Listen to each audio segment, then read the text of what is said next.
위기란 말은 그야말로 어려움인데, 이 위기란 말은 여러분 두 가지의 위기이지만 동시에 한자 자체가 기회라는 단어가 이 안에 내포되어 있는 것을 여러분 아실 것입니다. 인생에서 가장 어려운 단어가 있다면 일단은 우리가 다 유한한 인생을 살기 때문에 죽음이란 단어입니다. 일단은. 그러나 죽음은 우리에게 일회적으로 오기 때문에 죽음이란 단어가 두려움은 분명하지만 이 죽음이란 단어가 매번 우리에게 오는 건 아닙니다. 그렇다면 죽음이란 단어가 아닌 우리의 인생에서 가장 어려운 단어, 극복하기 어려운 단어가 있다면 바로 두려움이란 단어입니다. Fear 혹은 afraid, 두려움.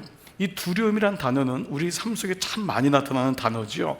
그래서 두려움이란 단어를 사전에 찾아보면은 특정한 사물이나 상황에 대해 극렬하면서도 지속적으로 나타나는 비이성적인 반응이라고 했어요. 그러니까 특정한 사물, 어떤 것에 딱 걸리거나 어떤 사건, 어떤 상황, 여기에 걸렸을 때 극렬하고도 지속적으로 나타나는 반응인데 비정상적인, 비이성적인 반응이 바로 이 비논리적이라는 거예요. 마음에는 두려워하지 말아야지 라고 하는데 안에는 안 그런 거예요. 계속해서 이 부분이 막 우리를 가지고 그냥 감당할 수 없다는 거죠. 그러니까 극렬하고 지속적으로 나타날 때 이것을 명사형으로 한 것이 두려움이라고 하는 단어로 표기를 했더라고요. 실제로 20세기의 문명을 이제 오면서 많은 과학과 의학이 발달되면서 많은 사람들이 두려움의 문제를 해결하고 싶은 내적인 갈망이 있었겠죠. 특별히 이제 의사들이나 과학자들은 뇌 과학자들 이런 분들이 대부분 여기 대해서 이제 연구를 하는데 두려움에 대한 연구가 의외로 많이 있었습니다. 두려움에 대한 연구가요. 그래서 도대체 이 우리 신체 중에 두려움을 드러내는 게 뭐냐, 여기서부터 해서 두려움이 어디서, 심장에서 오는 거냐, 마음에서 오는 거냐, 뇌에서 오는 거냐, 이런 여러 가지가 있었는데 일단 이제 이 정신과 의사들이 아무래도 많이 이 부분에 좀 진전을 갖겠죠. 이 UCLA 의과대학의 정신과 의사인데 로버트 마우어 교수가 여기 대해서 쓴 책이 가장 보편적으로 그래도 인정받는 책인데요, 두려움의 재발견이라고 하는 책입니다. 이 두려움의 재발견은 두려움을 다시 발견할 때 이것이 우리에게 오히려 아까 말씀드린 위기가 기회가 될 수 있는 것처럼, 두려움이 없는 사람은 없다가 전제되는 거잖아요. 그러니까 이 두려움이 없애는 게 아니구나, 두려움은 없앨 수 있는 것이 아니라 두려움이 재발견될 때 그때 우리 삶이 조금 더 건강하고 행복하고 우리에게 주어진 삶을 의미 있게 보낼 수 있음을 발견하게 된 건데요, 그래서 이 전제는 누구든지 느끼는 두려움을 어떻게 인지하고 어떻게 그것을 인지하고 어떻게 반응하느냐가, 이게 대단히 중요하다는 겁니다. 이것을 반복하는 힘이, 그러니까 연습이죠. 우리 교회 말로 하면 두려움이 없는 사람 없는데 어떤 사람은 두려움이 왔는데도 평온이 빨리 돌아오는 사람이 있는가 하며, 어떤 사람은 그 두려움을 가지고 밤새도록 뒤척이고 조금만 걱정이 오면 막 불면증으로 가고 이런 부분이 있잖아요. 그러니까 이것을 두려움을 어떻게 인지하냐, 두려움이 없는 사람은 없다, 그리고 이 두려움에 대해서 어떻게 대응하냐를 반복적으로 하는데요, 첫 번째 이 사람은 두 가지의 이제 논점을 얘기하는데 대단히 우리에게 많은 부분을 좀 상기시키는 것 같아요. 첫 번째, 두려움은 중요한 일이 일어나고 있다는 신호라고 인지해야 된다는 거예요. 두려움은 우리를 무너뜨리는 것이 아니라 인생에서 기회가 될 수 있고 우리의 삶을 다시 깨워주는 중요한 신호, 중요한 일이 일어나고 있다는 신호구나, 시그널을 준다는 거예요. 예를 들면 어머니들이 뭔가 자녀에 대해서 딱 어떤 느낌이 오면 뭐죠? 시그널을 받는 거잖아요. 굉장히 민감한 분이잖아요. 그러니까 두려움 자체를 어렵게 생각하지 말고 중요한 일이 일어나고 있다. 그 중요한 일은 나쁜 일이 아니에요.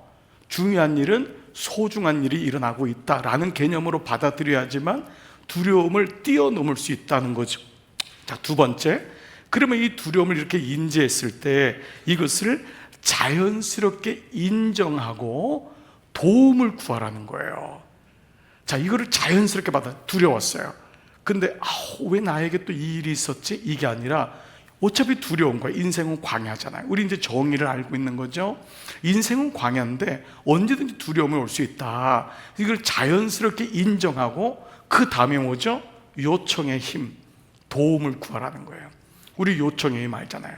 우리가 왜 이 시간 모였죠? 요청하기 위해서거든요. 기도하기 위해서거든요. 아멘. 그렇습니다. 요청의 힘이 두려움 다음에 있는 가장 중요한 대안이라는 거예요. 두려움을 숨기지 말라는 거예요. 나 두려움 없어.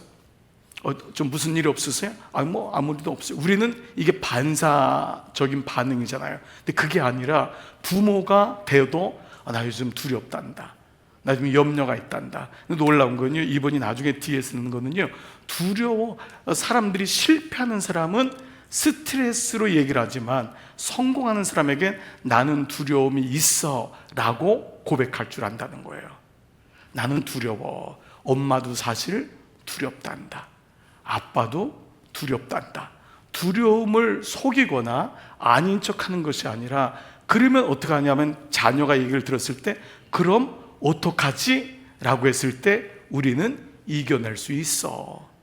이게 될 때 서로의 대화가 되는 거지, 우리 집에는 아무 문제 없어요. 우리 아이한테 아무 문제 없어요. 이거는 뭐냐 하면, 이 사람의 말로 하면 계속 종양을 만들어낸다 라고 하는 거죠. 자, 이런 의미로 본다면은 오늘 본문은 그렇게 2년 동안 재판을 받았던 사도 바울이 결국 하나님의 계획대로 로마로 갑니다. 2년이라는 시간은 결코 늦어진 시간이 아니었어요. 2년은 허비적인 시간이 아니었습니다. 여러분의 인생을 우리가 카이로스의 하나님의 시간표로 보지 못하고 크로노스로 보면 계속 쫓겨요. 나는 이 나이에 뭐 하지? 내 아이는 이 나이에 어디까지 왔지? 계속 크로노스로 보는 거예요. 그때마다 하나님의 시간표로 보는 이 과정을 2년 동안 바울은 연습했죠. 자, 이제 드디어 로마로 가는 배를 타고 가게 됩니다. 자, 그런데 어떤 광풍을 만났죠? 오늘 말씀 보니까 유라굴로라고 하는 이름의 광풍을 만났어요. 자, 18절 19절 같이 읽겠습니다. 14절 15절 얼마 안 돼요. 시작. 얼마 안 되어 섬 가운데로부터 유라굴로라는 광풍이 크게 일어나니 배가 밀려 바람을 맞추어 갈 수 없어 가는 대로 두고 쫓겨가다가. 자, 우리는 이 말씀이 역사적인 말씀이지만 동시에 의미적이고 심의적인 구속사적인 말씀으로 이 말씀이 보일 거예요. 배가 광풍을 맞는구나. 이것이 당연하구나. 어떤 배도, 여러분 요즘이라고 배가 광풍이 없나요? 인생에는 유라굴로라는 광풍이 있구나. 우리는 이미 여러분이 아마 전제가 돼서 이 말씀이 보여질 거예요. 그러니까 우리가 어떻게 하죠? 18절에 우리가 풍랑으로 심히 애써요. 그 풍랑을 이겨보려고. 그리고 어떤 분은 왜 나에게 이런 풍랑이 왔지? 라고 스스로를 자탄하고 탄식할 수도 있겠죠. 그래서 심히 애쓰는 거예요. 이튿날 어느 정도까지 왔냐? 짐을 바다에 풀어넘기는 거예요. 그 멀리 가려면 재산을 가지고 짐을 넣는데 짐을 던지는 거예요. 왜요? 아무리 거기 짐에 금은 보석이 있어도 목숨보다 귀하진 않거든요. 짐이 아무리 귀해도 목숨보다 귀하지 않은 거예요. 그러니까 거기서 이미 우리는 묵상이 되는 거잖아요. 자, 그럼에도 불구하고 20절 여러 날 동안에 해도 별도 보이지 않고 큰 풍랑은 사라지지 않네요. 그러니까 어떠세요? 구원의 여망마저 소망마저도 없어진 거예요. 자, 그때 하나님이 바울에게, 모든 이방인들이 탄 가운데 세상 사람들이 그 배에 탔는데 거기는 이미 선장이나 선원들, 배와 풍랑에 익숙한 사람이 있는데 이미 컨트롤이 안 되는 거예요. Beyond control, out of control이 된 거예요. 자, 그때 뭐라고 하냐면 바울이 내가 너희를 권하노니, 이제는 뭐라고 나와있지? 22절에 안심하라. 안심하라. 두려움의 반대 개념이 안심이잖아요. 평안해라. 안심하라. 그러면서 뭐라 그래요? 너희 중 아무도 생명에는 아무런 손상이 없겠고 오직 배만 손상이 있을 거다 라는 메시지를 던져요. 참, 이게 선장이 던진 메시지가 아니라 이 배에 탄 믿음의 사람 바울의 고백인 거예요. 근데 이 구원의 확신이 어디 있었냐면 23절 24절 내가 속한 바 곧 내가 섬기는 하나님의 사자. 그러니까 이 단어가 대단히 묵상의 거리가 되겠죠. 나는 어디에 속했냔 말이에요. 이 사람은 하나님께 속해 있는데, 그러면 하나님께 속해 있지 않을 수 있겠구나. 그러니까 바울의 확신은 하나님께 속해 있었기 때문에, 왜냐하면 분명히 하나님이 바울에게 너는 로마에 가서 복음을 전할 것이라는 사명을 줬거든요. 너는 이방인의 그릇으로 내가 너를 선택했다고 하는 그 사명이 아무리 큰 두려움과 위기가 와도 하나님의 메시지가 먼저 있으니까, 말씀이 먼저 있으니까 광풍이 불어도 그 광풍이 사람은 잡아뜨리고 짐은 버리게 할지라도 하나님 말씀은 떨어지지 않는 겁니다. 아멘. 그렇습니다. 자, 이 메시지를 주는데 또 한번 보세요. 내가 속한 바. 그래서 뭐라고 하죠? 내가 섬기는, 내가 예배하는 그 하나님의 천사가, 사자가 어젯밤에 이미 나에게 말씀한 거예요. 그 고난이, 그러니까 이 광풍이 어젯밤부터 계속 일어난 거예요. 이틀 동안. 그때 하나님이 이미 광풍 속에 두려워하고, 바울도 왜 두려움했겠어요? 하나님 여기서 죽는 건가요? 2년 동안 로마 감옥에서, 아니 그 가이사라 감옥에서 이렇게 재판받다가 이제 나왔는데 죽는 건가요? 근데 그때 하나님이 내 옆에 서서, 곁에 서서, 내 옆에서 바울이 기도할 때 뭐라고 하냐? 말하되 바울아 두려워하지 마라. 바울아 두려워하지 마라. 너가 가이사 앞에 서겠고. 이게 하나님으로부터 바울이 받은 말씀이잖아요. 분명히 받았단 말이에요. 너에게 사명이 있단 말이에요. 너가 가이사 앞에 서야겠고, 또 하나님께서 너와 함께 향하는 자를 다 누구에게요? 너에게 주었다는 거예요. 왜냐하면 너가 보호되면은 너 때문에 같이 탄 사람도 함께 보호되기 때문에. 그게 믿음의 사람이라는 게 이렇게 소중한 겁니다. 여러분 오늘 집에 가셔서 혹시 믿음이 약하신 분이나 없는 분에게 당신은 나 때문에 살고 있는 줄 알아. 하나님 나를 안 데려가는 이유는 당신 때문이 아니라, 당신 생명이 길어서가 아니라 나 때문에 지금 이런 거야. 또 무슨 말 하나, 여러분 눈을 동그랗게 뜨시겠지만 자꾸 영적인 단어를 알려줘야 돼요. 아이들은 니들이 잘난 게 아니다. 니들 다 엄마 때문에 있는 줄 알아. 아빠 때문에 있는 줄 알아. 까불고 있어 이러면서 그래서 오늘 이 말씀이 바울은 너무 분명한 거예요. 그러면서 이제 확신하는 메시지가 25절, 그러므로 앞에 있는 거 모두 삭제가 되는 거예요. 그러므로 풍랑에 불든 짐을 버리든 관심 없어요. 이건 지난 일이에요. 그러므로 뭐라 하죠? 안심하라. 나는 내게 말씀하신 그대로 되리라고. 누구를 믿어요? 하나님을 믿노라. 아멘. 네, 내게 말씀하신 그대로 되리라고 다 같이요. 하나님을 믿노라. 이게 바울의 고백인 거예요. 이 믿음을 누가 넘어뜨릴 수 있겠냔 말이에요. 그러니까 믿음이란 건 정말 놀라운 거예요. 아무리 어렵고 다 두려워하고 죽겠다고 하는데도 하나님이 내게 말씀하신 그대로 될 거다. 나는 그 하나님을 믿노라. 이 말씀이, 이 은혜가 여러분과 함께 하시기를 축복합니다. 사실 말씀드린 대로 유라굴로는 태풍의 이름만은 아니에요. 유라굴로라는 이 단어는 유로스라고 하는 이스트, 동쪽, 킬로라고 하는 노스, 북쪽이라는 히라보 두 단어가 합병된 유로스 킬로, 유라굴로라고 우리나라 말로 번역돼 북동풍의 태풍의 이름입니다.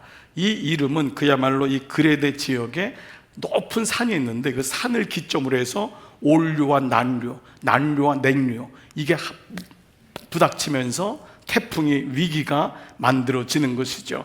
가만히 보면 인생의 태풍도 이런 삶의 문제가 충돌해서 내가 원하지 않았던 사건들이 내게 오고, 원하지 않는 사람들을 만나게 되고, 원하지 않는 사고를 당하기도 하고, 어떤 기류들이 우리들의 삶을 들어와서 힘들게 되죠. 그래서 위기를 갖게 될 때가 많습니다. 그래서 이 사도행전은 개인적인 말씀이기도 하지만, 여러분 다시 한번 처음에 사도행전 했을 때 기억나세요? 사도행전은 공동체 서신이란 말이에요. 초대교회라고 하는. 그러니까 이 말씀은 개인적인 위기가 있지만 동시에 공동체적인 위기가 항상 있다는 것을 전제로 하는 것입니다. 자, 그래서 두 가지예요. 첫 번째는 개인적 태풍이 오는 거예요. 이건 내면적인 태풍이라고도 해요. 그런데 개인적인 태풍이 오지만 이거는 눈에 금방 보여요. 개인적인 태풍은 병이 온다거나 아픔이 온다거나 사건이 오면 눈에 보여요. 그래서 우리가 이 개인적인 태풍은 발견되는 게 어렵지 않아요. 그러니까 우리 즉각도 하나님 앞에 엎드리기도 하고 이 문제를 해결한 받기를 원하죠. 자, 그런데 두 번째는 사도행전의 공동체의 서신처럼 문제는 또 뭐죠? 바로 외부적인, 바로 이것은 국가적인, 공동체적인 태풍이 오는 거예요. 자, 이 부분은 가정에 오는 태풍은 눈에 금방 보일까요? 금방 보이지 않아요. 교회에 오는 태풍도 금방 보이지 않아요. 그렇습니다, 여러분. 금방 보이지 않아요. 제가 그저께 한 목사님을 만났는데 목사님이 어느 날 교회가, 이분이 표현이에요, 어느 날 교회가 너무 어려워졌대요. 어느 날. 그러니까 그 어려워진 시점이 분명히 있겠지만 한 3년 되면서 갑자기 교인 수가 300명에서 50명으로 줄은 거예요. 3년 사이에. 그래, 그때는 몰랐어요. 근데 그때 목사님 뭐라고 하냐면 그 3년 때 내가 영적으로 너무 무감각했다는 거예요. 내가 영적으로 깨어있지 못했다는 거예요. 그 3년이라는 시간 동안 어느 날 몰랐는데 교회가 막 깨지고 분열되고 아파지고 하더니만 영적인 힘을 잃어버리고 그러더니만 어느 날 3년 반이 지났는데 숫자의 문제만은 아니에요. 50명밖에 남지 않는 교회가 돼버린 거예요. 교회 월세도 지금 못 내는 그게 돼버린 거예요. 교회가 삼각교회 있는데 삼각교회가 300명까지 모였으니까 얼마나 여러분 열심히 했겠어요. 그런데 그런 숫자가 돼버린 거예요. 왜 그러죠? 공동체적인 위기는 금방 안 보여요. 가정의 위기, 회사의 위기, 직장의 위기도 금방 보이잖아요. 그런데 그건 누가 보죠? 기도하는 사람, 기도하는 CEO, 기도하는 그 직장을 감당하는 사람들이 그를 직감해 가는 거. 아, 이렇게 가면은 이 문제가 오겠구나. 자녀의 문제도 금방 문제가 보일까요? 이건 문제가 없어 보이는데, 근데 어느 날 3년이 5년이 지났는데 방치했더니 더 이상 교회도 안 나와요. 신앙이 다 사라져 버렸어요. 아이가 이상해져 버렸어요. 괜찮겠지 했는데 3년 5년이라는 시간 속에서 다 어려움을 경험한 거예요. 그렇습니다. 그런데 개인적인 위기이든 국가적인 공동체적인 위기이든 이 둘은 우리의 삶에 위협을 주고 깨뜨릴 수 있다, 파괴력이 있다라는 거죠. 지금 당장 보이는 게 있고 지금은 안 보이지만 이것을 이제 보면서 함께 헤쳐나가는 게 중요하다. 이게 공동체의 영성이라는 거죠. 공동체는 혼자 힘으로 안 되기 때문에 함께 헤쳐나가야 되는 거예요. 자, 사실 여러분 근간에 여러분은 우리 모두가 좀 두려움 가운데 있습니다. 근간에 여러분 혹시 이 포괄적 차별금지법의 제정 반대에 대한 이 얘기들, 그리고 이를 위한 광화문 집회 10월 27일 날 이런 광고를 유튜브나 아니면 주변 사람들을 통해서 계속해서 들어오신 분이 적지 않을 것입니다. 그렇지만 솔직히 어떤 분은 이게 잘 모르겠어요. 솔직히 이게 뭔지. 정치인들이 계속해서 얘기를 하는데 또 목사님들도 계속 자기 주장들을 하고 있는데 잘 모르는 것 같아요. 여기는 또 우리 일반적으로 지금까지 대형교회나 한국교회 목사님들이 여러분에게 비춰진 모습은 사실은 너무도 과장된 부분도 적지 않았고 너무도 새모리하고 이런 부분이 코로나19로부터 드러나가지고 너무 많은 실망을 주었고, 또 이런 분들이 또 앞에 나서가지고 막 얘기를 하니까 뭔가 분명히 문제는 있는 것 같은데 그걸 곧대로 듣기에는 조금은 마음이 걸리는 이런 부분이 있을 것입니다. 그래서 또 어떤 분은 조금은 알고 있기 때문에 이번 10월 27일 날 집회에 그래도 좀 나가야 되지 않나, 이런 마음도 있는 분도 있으리라 생각합니다. 물론 여러분 이 부분은 제가 이제 이번 주 내일 여러분 온라인으로나 주일날 목양 칼럼에 차별급 금지법과 집회에 대한 마음이라고 하는 제목으로 칼럼을 썼습니다. 그 칼럼을 여러분 자세히 또 한번 읽어보시면 좋을 것 같은데, 이런 법안에 대한 생각과 의견들은 다 다를 수가 있어요. 국가적인 위기를 진단하는 방법들은 다 다르기 때문에 어떤 분은 차별법을 그것도 포괄적으로 인클루시브 한다는 거잖아요. 포괄적으로 금지하겠다는데 뭐가 문제예요? 약자나 사회적 소수자를 위한 법인데 인권이 해당되지 않는 사람이 어디 있겠어요? 그래서 교회가 이러한 법에 당연히 찬성하고 우리가 관대해야 되지 않나요? 동성애자에 대한 부분도 동성애가 미운 거지 그것을 죄라고 했지만 동성애자는 지극히 보호받아야 되지 않나요? 라고 하는 마음을 가진 분도 있을 것입니다. 옳습니다. 또 혹자는 이미 개별적 차별금지법이 우리나라에 장애인이라든지 외국이라는 남녀라든지 이런 성별이라든지 학력이라든지 이미 다 존재하고 있는데 왜 다시 포괄적이라고 하는 단어를 써서 왜 국회가 발의가 돼서 이렇게 계류 중에 있을까라고 하는 생각을 가진 분도 많을 것입니다. 이런 부분은 우리가 다 당연히 생각들이 달라요. 저는 절대 교회에서 정치적인 여러분 색깔을 드러낸 적도 없고, 여러분이 국민당을 섬기든 민주당을 섬기든 정의당을 그 안에서 어떤 의견을 맡든 이게 지금 중요한 게 아닐 것입니다. 그래서 중요한 거는 모두가 다양한 생각을 가지고 있기 때문에 같이 이해해주고 같이 설득해가는 과정이 모든 이런 위기 속에서 정말 중요한 것입니다.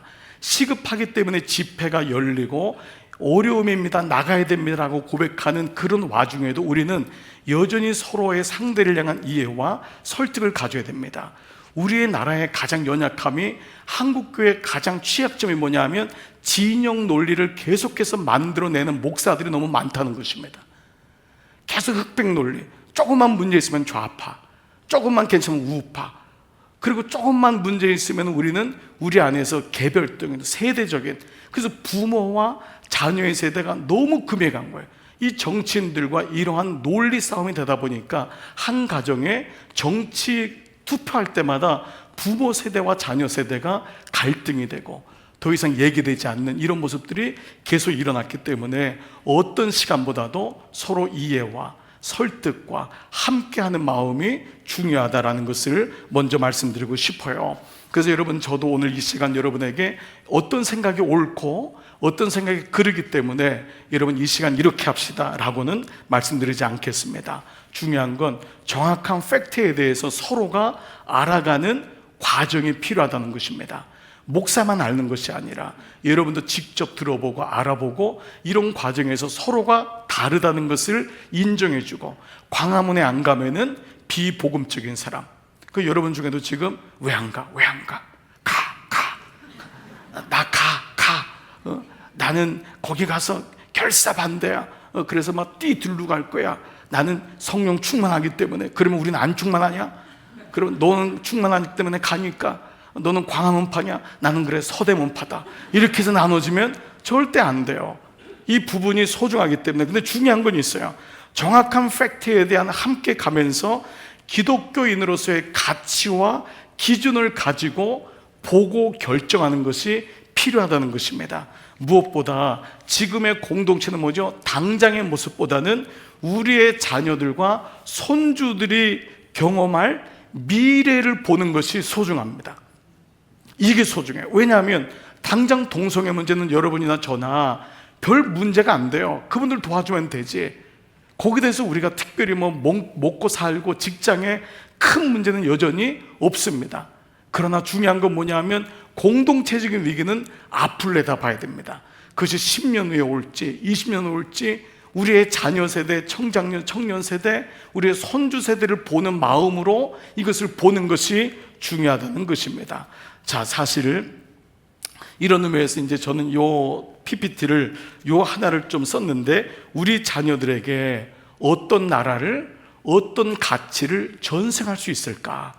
이게 사실은 주안점이 돼야 됩니다. 지금 당장 것만 보지 말고 어떤 당이 이걸 냈기 때문에 나쁜 당, 그거를 반대하면 좋은 당, 이런 차원이 아니라 모든 국민들이, 어차피 정치는 여러분 계속해서 정반합의 논리로 한쪽이 가면 한쪽은 야당이 되어서 견제하고, 그러므로 여기는 타락하지 않고 또 견제를 받음으로 같이 가는 건데, 그 뒤에는 국민들이 있는 거잖아요. 특별히 그리스도인, 깨어있는 크리스찬들, 이게 중요하다면은 우리 자녀에게 어떤 나라를, 어떤 가치를 전생할 수 있을까에 대한 마음으로 보는 것이야말로 부모의 마음이고, 여기 대해서는 어느 누구도 의의를 갖지 않을 것이라는 것이죠.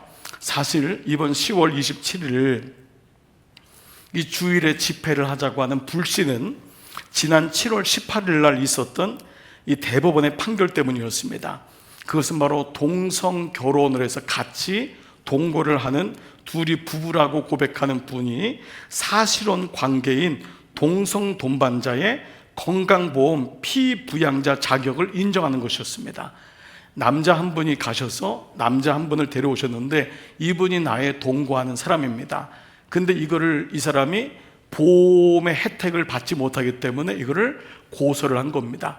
그랬을 때 이 대법원 판결이 몇 차례 이제 처음에는 거부됐다가 최종적인 판결이 이 사람에 대해서 인정해주는 판결이 지난 7월 18일 날 있었던 것이 불씨가 되었습니다. 바로 이 내용인데, 동성이라는 이유만으로 배제하는 것은 성적 지향에 대한 다른 차별이기 때문에, 이 사람이 남자이기 때문에 피부양자가 안 된다는 것은 성적 지향, 이 사람에게는 성적으로 자기가 남자가 아닌 아내로, 여자라고 얘기할 수 있는 지향에 대해서 차별을 하는 것이기 때문에 이 사람을 인정한다는 것이 판결이 되었습니다. 이 판결문은 기존의 가치를 허무는 굉장한 충격이었죠. 전통적인 가정에서의 문제가 아니라 조금은 어려운, 물론 여러분 중에 동성의 친구나 혹은 가족들이나 친지들이 있을 수 있습니다. 저는 절대 여러분 그런 분을 폄하하거나 그런 분이 이 부분을 받았다고 잘못했다고 얘기하고 싶진 않아요. 그런데 그 다음에 이 판례문이 뭐가 나오냐면, 이 판례는 필히 다른 법안으로 확장된 가능성이 보인다 했습니다. 이번 판례는 다른 결정에 영향을 주기 때문에 굉장히 이쪽에 있는 분들에게는, 이 동성에 대해서 선호하는 분들에게는 이 판결은 대단히 큰 획득이었다라는 것입니다. 그렇기 때문에 이번 포괄적 이 금지법이라고 하는 이제 단어가 나오고 있는데요. 이 금지법에는 포괄적이라는 건 원래 없었어요. 차별적 금지법과 평등법, 이 두 가지가 이제 2007년 때부터 계속 발의가 되다가 구체적으로 2020년 4년 전에, 그래서 여러분이 유튜브를 보면 4년 전에 굉장히 많은 논란이 있었던 때가 그때입니다. 2020년 21대 국회에 우리 정의당과 민주당에 있는 여러 의원들을 통해서 4건이 올라왔는데, 그때 올라온 거를 차별법과 평등법을 합해서 포괄적 차별금지법이라고 하는 이 명칭을 쓰기 시작한 것입니다. 그래서 지금도 4건이 계류 중인데, 지금 아직까지는 이게 이제 진지하게 논의된 적은 없었는데, 이번에 이제 발의가 되었고, 이게 이제 어느 순간에 통과가 될 가능성이 많은, 어느 당이든지 당이 커지면은 그 당이 어떤 발의한 것을 국민적인 어떤 합의 과정이나 심의 과정 없이 일단은 통과시킬 수 있는 것이 지금까지 우리의 선례로 보여줬기 때문에 여기 대해서 이제 위기를 느끼는 거죠. 이거는 경제계나 교육계에도 굉장한 타격입니다. 경제계에서도 나는 무조건 차별을 받았다고 하는 순간 모든 CEO와 직장에 있는 사람들은, 직장에 있는 사업가 하는 사람들은 불이익을 감수해야 됩니다.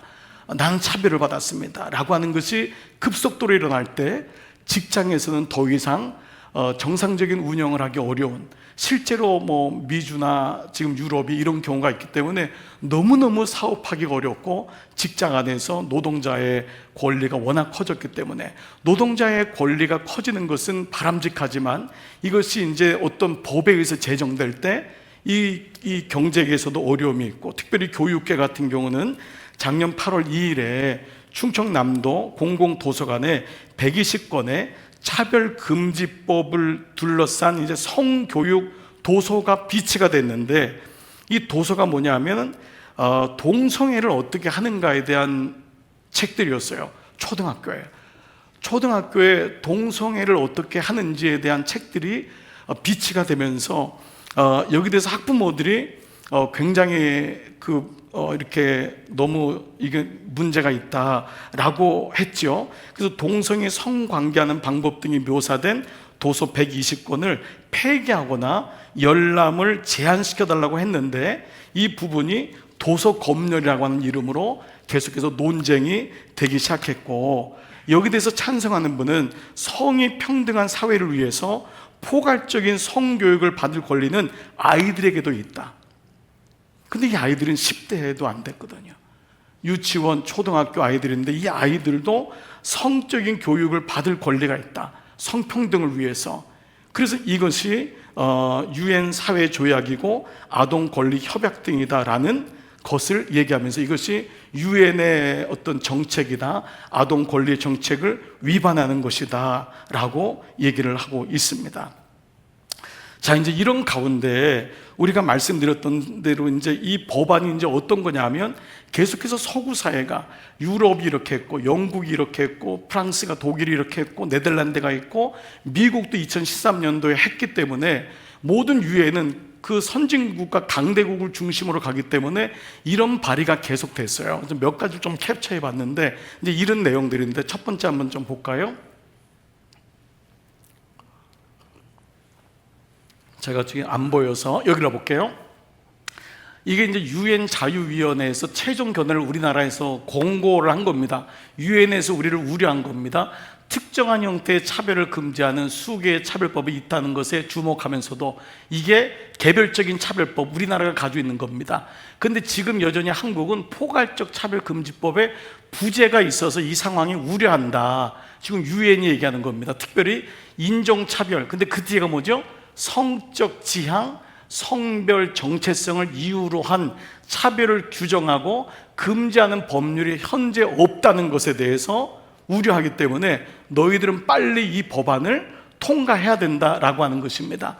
그래서 오른쪽 보시면은 한국 정부는 명시적으로 삶의 모든 영역을 다루면서 인종, 성적 지향 및 성적 정체성을 근거로 한 차별을 포함한 모든 종류의 차별을 규정하고 금지하는 형태의 포괄적 차별금지법을 채택해야 된다. 무슨 말이냐면 기본적인 차별금지법과 평등법에는 여기 나와 있는 성적 지향과 그리고 성별 정체성은 없었어요. 이게 이제 들어온 겁니다. 이게 들어온 게 주안점입니다. 이건 팩트입니다. 이게 요번에 정의당과 민주당에 있는 몇 의원들이 물론 민주당에도 이걸 반대하는 분이 있습니다. 거기도 장로님들도 있고 그리스도인도 있어요. 이 부분이 있어요. 제가 다시 말씀드립니다. 어떤 정당에 한정되는 것이 아닙니다. 자, 그런데 또 한번 이제 보시면은 포괄적 이제 또 2018년도는 여성차별철폐위원회, 이게 국제적인 기구입니다. 거기서 포괄적인 차별금지법을 아직 제정하지 않았다는 점에 주목하며 우려를 표한다. 그래서 2015년 또한 여성가족부가 대전광역시의 성평등 조례에서 대전광역시가 레즈비언, 무슨 말인지 아시죠? 레즈비언, 여성끼리, 양성애자는 양쪽을 다 하는 겁니다. 트랜스젠더는 남자에서 여자로, 여자에서 남자로, 인터섹스는 내가 남자인지 여자인지 몰라요, 규정을 할 수 없다고 얘기하는 그런 관련된 규정을 삭제하도록 대전의회에서 요청을 했는데 여기 대해서 의의를 거는 겁니다. 왜 이거를 삭제했냐? 거기 우리는 주목한다. 그러니까 너희들 해야 된다라는 것입니다.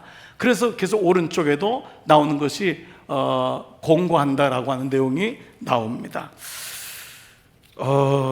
이 부분이 차별금지법에 대한 오늘 포괄적인 부분이 나오는 거죠.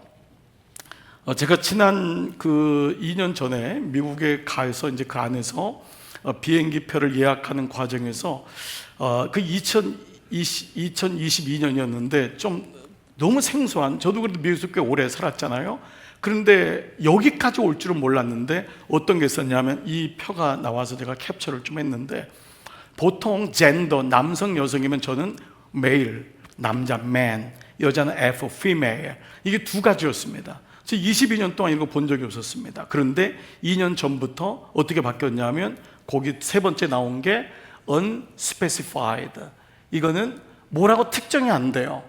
특정되지 않는다. 내가 남자인지 여자인지 모른다. 거기다 체크하라는 것이고, 그 다음 네 번째는 undisclosed, 이거는 얘기할 수 없다는 겁니다.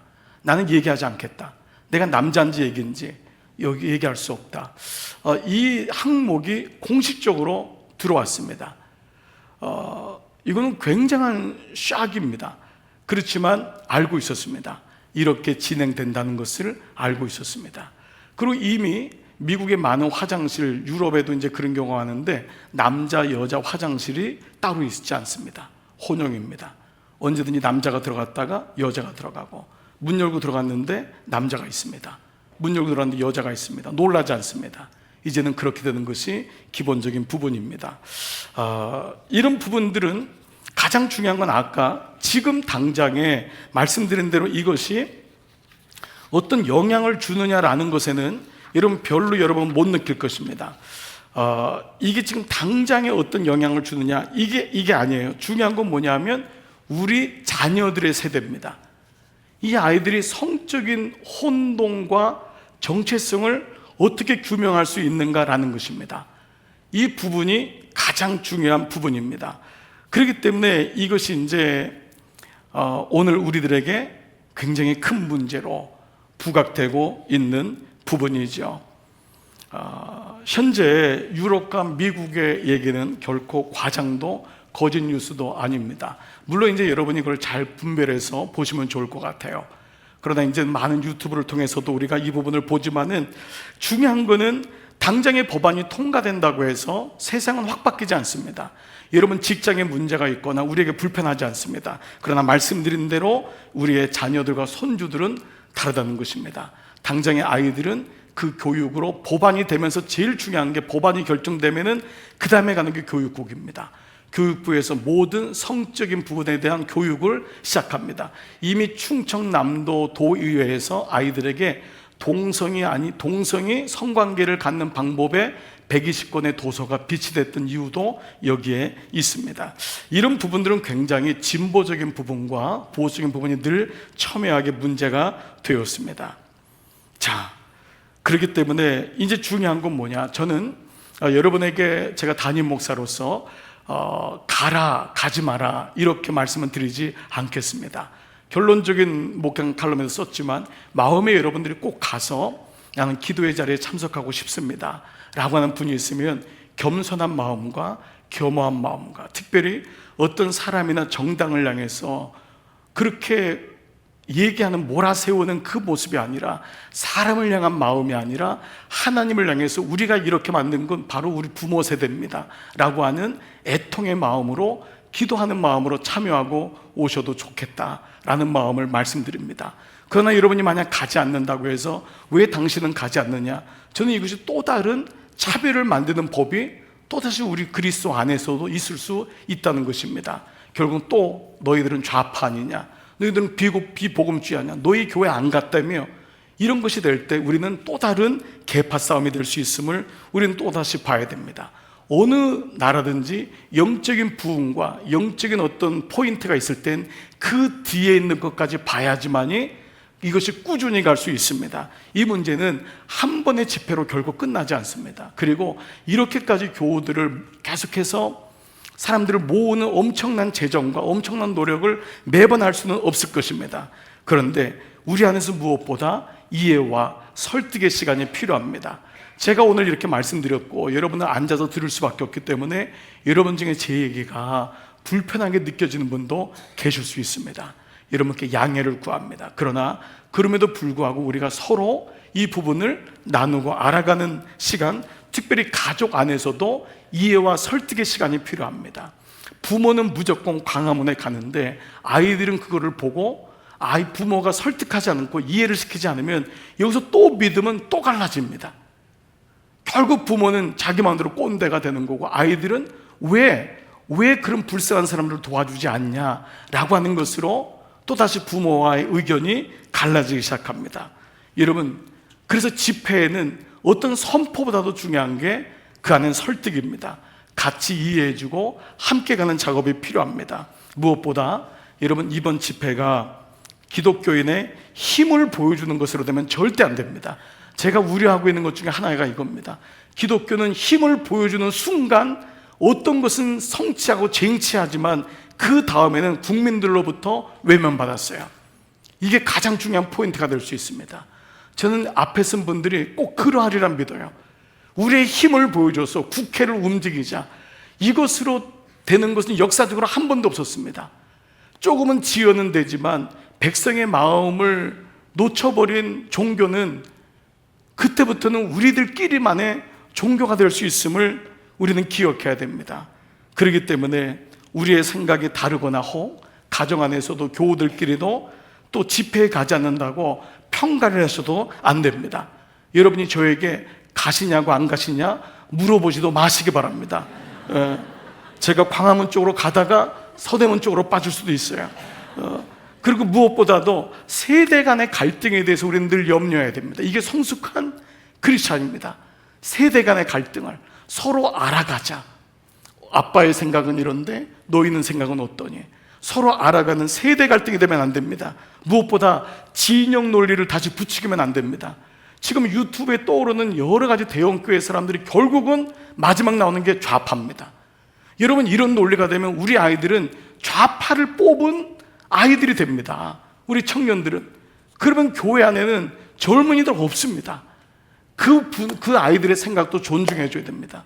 모든 사람이 국민당이 될 수 없어요. 모든 사람이 민주당이 될 수 없습니다. 서로가 국민을 두려워하고 깨어있는 국민과 교회 앞에서 그들이 결정을 진중하게 해야 됨을 보여주는 것이 돼야 되지, 우리의 힘을 보여주고 우리가 이렇게 가니까 너희들 까불지 마라, 이렇게 되면 절대 안 됩니다. 그동안 국민들에게 비춰진 한국교회와 목사들의 모습은 대단히 실망적이었습니다. 코로나19 때 지금 앞장섰던 분들은 너무너무 교회와 교인들을 힘들게 했던 사람입니다. 무조건 그냥 고하면 된다라고 하는 것이 이제는 뭐 어떤 이성적인 거나 합리적인 판단보다도 여기 위에 서버리니까 결국은 더 어려운 모습이 되었어요. 집회에 대한 마음이 간절하면서도 마음이 편치 않은 이유가 여기 있습니다. 부디 이번 집회가 우리가 기도하기는, 여러분이 가실 분 그냥 가라고 했습니다. 온라인으로 보실 분 꼭 온라인으로 기도하시기 바랍니다. 우리의 기도가 있습니다. 사람을 향한 반대와 촉구가 아니라 하나님을 향한 회개와 강구의 시간이 되기를. 그래서 우리가 10월 27일 놓고 기도해야 됩니다. 함께 기도하고 이렇게 많이 모이는 이 놀라운 집회, 이 집회가 한 번에 이례적으로 끝나는 집회가 아니라 하나님을 향해서 애통하는 그런 집회가 되기를, 힘을 가진 자의 기도가 아니라 주님의 마음을 가진 자의 애통이 되기를. 그래서 주님의 마음으로 여러분 다시금 권면드립니다.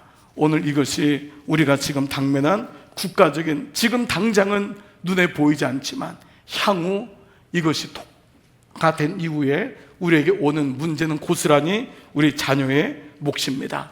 공교롭게도 또 놀랍게도 이번 예레미야 애가의 주일자 본문이 내 자녀를 위해 부르짖으라 울라라고 하는 하나님 말씀입니다. 이 말씀을 준비하면서 많은 기도가 필요했고, 한국교회가 깨어서 일어나고 성숙한 교회로 더 발돋움하는 시간이 되는 그런 시간이 될 것을 저는 믿어 의심치 않습니다. 여러분, 이 문제를 놓고 갑론을박이 아니라 기도하고, 그리고 함께하는, 그리고 함께 동참하고 함께 기도하는 그런 모습이 될 때 우리는 꼭 그 이상을 볼 수 있는 교회가 될 줄 믿습니다. 오늘 말씀을 마무리하면서, 오늘 좀 말씀이 길었어요. 죄송하지만 이 말씀이 너무도 중요한 부분이기도 하고 여러분 중에 좀 어려워하거나 또 모르시는 분도 있기 때문에 한 번은 다뤄야 되는데, 하나님께서 우리에게 이 말씀의 계제, 시간을 주셨기 때문에 말씀을 나눕니다. 이사야 41장 10절 말씀이 있습니다. 여러분들이 너무도 잘 아는 두려워하지 말라, 내가 너와 함께함이라. 놀라지 말라, 나는 너의 하나님이 됨이라. 내가 너를 굳세게 하리라. 참으로 너를 도와주리라. 참으로 나의 의로운 오른손으로 너를 붙들리라. 여러분, 이 말씀이 개인적인 위기를 당했든 국가적인 위기를 당했든 우리 모두에게 주시는 하나님 말씀인 줄 믿습니다. 이 말씀을 붙들고 기도하는 것입니다. 그때 우리는 나라를 위해서도 애통할 수 있고 우리 가정을 위해서도 자녀를 위해서도 울 수 있는 것이죠. 여러분이 어떤 존재냐? 한 말씀만 더 드리겠습니다. 스바냐 3장 17절. 저는 이 말씀을 너무 사랑하고 제게 주신, 우리 모두에게 주신 말씀이라고 믿습니다. 너의 하나님 여호와가 너의 가운데. 저는 이 말씀을 제 이름을 늘 고백하면서 제가 받았어요. 찬영아, 너의 하나님 여호와가, 찬영이 너 안에 계시니 그는 너에게 구원을 베푸실 전능자시라. 그가 너로 말미암아 기쁨을 이기지 못하시며 너를 잠잠히 사랑하시며 너로 말미암아 즐거이 부르며 기뻐하시리라. 하나님이 우리나라를 향해서 이 마음을 가지고 있습니다. 이 유행과 선진국이라고 따라갈 수밖에 없는 이러한 이러한 영적인 정말 엄청난 파도 가운데 우리가 있구나라는 것입니다. 유엔이 이거를 계속 권고하고 선진국이 권고할 때 우리나라는 결국 여기서 버틴 적이 별로 없었습니다. 그러나 조금이라도 우리의 자녀들을 위해서 버틸 수 있는 힘이 우리의 기도와 애통을 통하여 우리의 마음이 하나가 되고 교회가 파당이 되거나 계열파가 되고 진영이 아닌 복음으로 마음이 모아진다면 하나님이 우리나라에 지금까지 다른 나라에 주지 않았던 하나님의 은총이 우리나라에는 아직도 남아있는 그런 은혜가 있지 않을까. 여러분, 이 말씀이 소수나 연약한 자를 도와주지 말자라고 하는 메시지로 들리지 않기를 기도합니다.